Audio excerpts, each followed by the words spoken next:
Hey, Yeah. we're live, so hey. All right. Um, hey everybody. Oh, hi, Barbara Deering. Um, anyway, hi, welcome. Glad you are here with us today. This is sort of like the impromptu pop culture pastors, not even going to be an hour.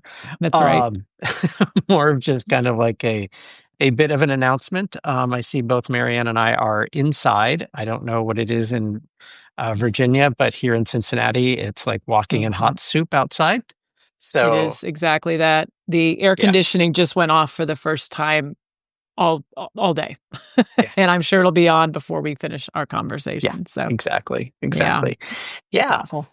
yeah. So, anyway, this is just sort of just kind of quick check in. What's new, and sharing about some stuff that Marianne and I have been talking about for the summer ahead. So Marianne, let's just kind of kick off with you. What is new with you?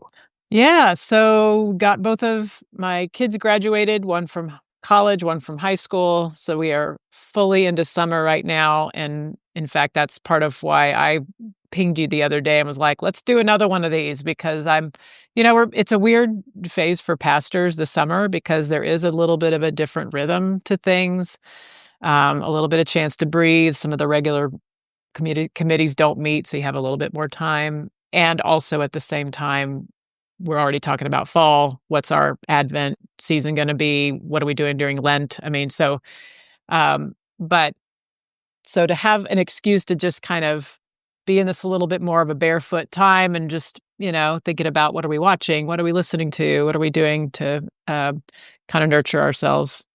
Prompted me to want to, yeah, have a conversation. So it is Well, fully summer. Yeah, yes, and yes, all that indeed, entails. So, yes, indeed, and yeah, what's new for me is that I am, I guess, technically still employed, but currently sort of in between my positions. I just finished yesterday at the church that I've been serving for almost the last 7 years now, and have sort of about 2 weeks off until I start with my new church in beginning of July, as we're essentially forming a new church out of a merger of several others. So, an exciting and terrifying endeavor that I'm jumping into. So, yes. um, yeah, Excited for them, excited for you, and yeah, wanted to, yeah, let's get some stuff on the calendar before it gets full of exactly. new position stuff for you. So, yeah, Exactly, it's great. exactly. It's great. So Marianne and I were talking about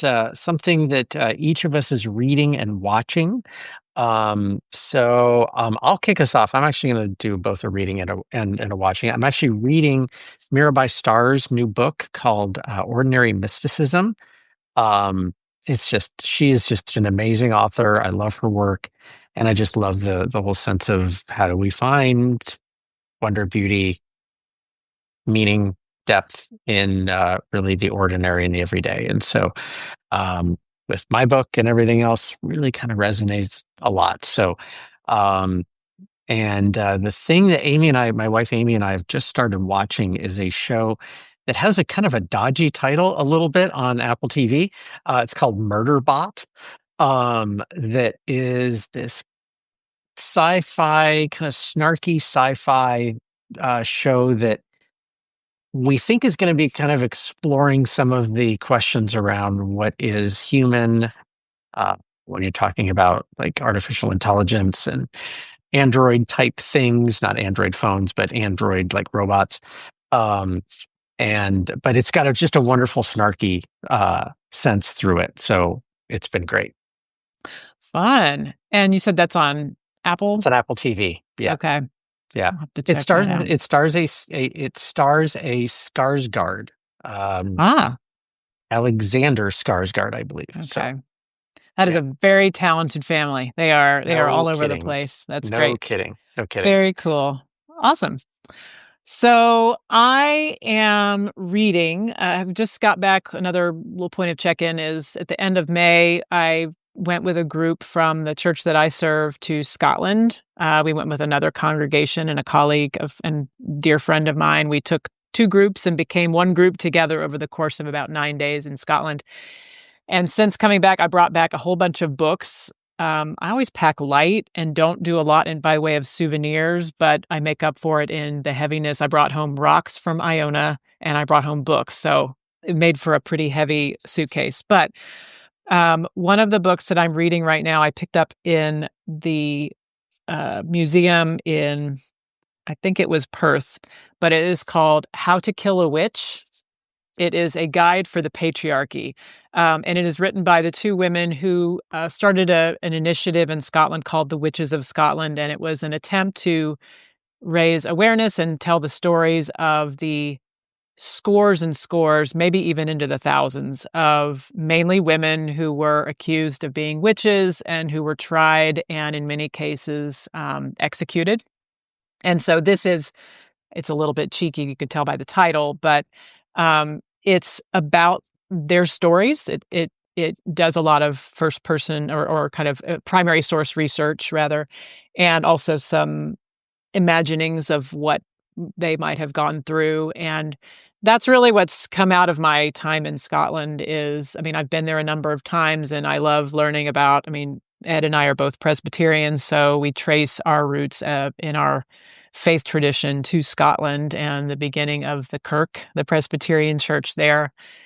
And I find it fascinating that, you know, you look at a place like Ireland, they also had their issues with wanting to find people guilty of witchcraft, but not nearly to the levels that they did in Scotland. I mean, it's orders of magnitude more people. And I'm interested in why. I'm interested in that as it impacts the church that you and I kind of serve, or at least are descendant from. So anyway, finding that really, really fascinating. In terms of listening, this is a little bit not a cheat, but it's something that we've referenced before in these conversations. So one of our inspirations in our pop culture conversations as the two of us is a podcast called The House of R, which is from The Ringer. And they go deep on all kinds of nerd kind of properties from Lord of the Rings to Marvel to they most recently did Andor. And the episode that they just had was the top 10 speeches from movies or TV from this century. So basically from the year 2000 to now. And Ed, you were the one that actually But told me about it. Yeah. yes, but they did clarify that primarily it was like sci-fi, fantasy, Yeah. horror type of Right. genre, because there were a few from their specifically West Wing speeches that I was like, hey, where are those? Yes, So, yeah, exactly. Yeah. So yeah, anybody on this call, if you love Marvel, Lord of the Rings, Andor, there's some Battlestar Galactica in there. There is some Game of Thrones, which neither of us have done. Somebody else needs to run that pop culture pastors hour because we are not into not going to that. be But us. anyway, so much fun. So just in fact, a couple of them, like I'm doing dishes, listening to this pod and kind of like tearing up, thinking about these speeches and how powerful they were. And as two of us who are so into the written and spoken word, it really was kind of catnip, I think. Yeah, So highly recommend that episode of the House of R podcast. So that totally. is also what I'm listening to. Which leads us to what are we up to this summer in Yes, terms of yes, lives and podcasts? yeah. Yeah, so what we so enjoyed doing our Andor conversations a couple weeks back that we talked about trying to do something similar with some other movies and television shows that have been significant for us. So we got talking about doing some challenges sort of for each other. Um, in that there were some shows that were deeply beloved by one of us, but the other had not seen. Um, so were we going to talk about those specifically today, or are we going to Yeah, come to those later? let's So do that. So before okay, we get to that, we have one that's just a little bit of a kind of bonus before we get yeah, into those challenges, and that will be next week. We wanted to announce it this week, so if people haven't seen the movie, maybe you can have a chance to stream it before we talk about it next week. So you want me to yeah. do it, or So you want to? Yeah. I could do it. So Okay, so good. this is one of those like weird like conversation things that just sort of happened along the way that as Mary and I were texting about things, I don't know whether she said it or I said it, but one of us said something to the effect of like how much we loved this Will Ferrell movie. It's a very non-Will Ferrell movie that came out, gosh, 20 years ago now, something like that, called Stranger Than Fiction. It was Will Ferrell and Maggie Gyllenhaal and Dustin Hoffman. I think are kind of like the main faces of people that would recognize. It is a wonderful, brilliant, crazy, unique movie. And I first watched it with my Doctor of Ministry group when I was on one of my residencies back in the day, working on my program, and we all went out one night, and it just like blew us all away. We were like, "This is incredible." And it kind of became the rallying cry for our Doctor of Ministry cohort, and I've just loved it ever since. So, It's great. yeah, Yes. It is one of my yeah, we just discovered this kind of randomly that this is one of those I don't know where I'd put it in my top 5, but it is a top 5, definitely top 10, but probably top 5 favorite movie. I love stories about story, and that's really what this movie is, and have talked about it and preached about it and in all kinds of ways. So we invite you all to take part in this viewing of Stranger Than Fiction, so you can join us for the conversation that we are having. When are we having it? we are having it, and I just lost my calendar. It's next week. Um, it is next week at 1 o'clock Eastern Time on July 2nd, Wednesday, July 2nd at Right. 1 p.m. Yes. So Eastern Time. a holiday week. Uh, Devote some time when you're trying to beat the heat wherever you are. Take a couple hours and watch a truly delightful movie. It's funny and heartfelt and full of great themes. So we will be doing kind of like we did with Andor, is just each bringing a couple of nuggets that really spoke to us about that. So you'll get some information. You'll get reminders from both of us. But July 2nd at 1 p.m. Eastern Time. Yep. Stranger Than Fiction. Yes, it is available. Looks like on Peacock if you have a subscription to Peacock. Um, and then kind of with your subscription, and it looks like it's on some very weird ones like Pluto TV and Hoopla that I've never heard of. But it's also available for like $3 to stream from like the big guns Yep. in streaming. So Yep. yeah, Yeah. and it is one that is definitely like watch. I think probably at least with like 10-year-old and up. Like I mean, Mhm. it's not. There's no violence. There's Mhm. no or anything like that. It's just it's just a great depth Yeah. to a movie. Yeah. So Yep. Yep. Yeah, I always when you're looking at, whether to involve kids, I love the site Common Sense Media because it'll tell you exactly if it's rated PG-13 or whatever, why, and it'll give you mhm. some I will say that there are I mean, mature themes. One of the characters, Emma Thompson. How could we not Hey, my mention God, Emma Thompson? My goddess. I love Emma and Queen Thompson. Latifah. Yeah, and Queen Latifah. Emma Thompson plays a writer who's trying to kill off a character. And so she's investigating that in some macabre kind of ways. So I do want to give that content warning. But yeah, it's Sure. super. It's not gory. It's anyway. So really fun. Okay, so then yeah, so we decided to kind of do a little turnabout as fair play, where we each challenge the other to do some viewing. Yeah. Do you want to talk about yours first, your challenge for me, and then Sure. I'll tell you about yeah. Sure. So I'll admit one of my moments of sort of being slightly disturbed and looking down a little bit on MaryAnn's geekiness was that she has not watched the reimagined Battlestar Galactica, and True. I actually fought against it because I had a soft spot for the original back in like the late '70s, early '80s, and was mad that they made Starbuck a woman. Um, this is years ago. um, and then I watched it and was like hooked in like 3 episodes. Um, it, I remember, I want to say it was Christianity Today, maybe said that when it came out, this is 2006 to like 2010, something like that. that it was one of the most religiously focused shows on television, which I was like, what? And yeah, there's just a lot. It's just amazing. And so so anyway, my challenge, we're going to initially start with just the initial mini series because there's actually like 5 seasons of it. Um, but the initial mini series is essentially almost 2 hour long episodes, something like that. Um, and then it moves into the regular series. So when we get to that point this summer, we're gonna just focus on the mini series, and it'll probably continue because MaryAnn will not be able to stop watching it. So Yes, that's yeah, probably right.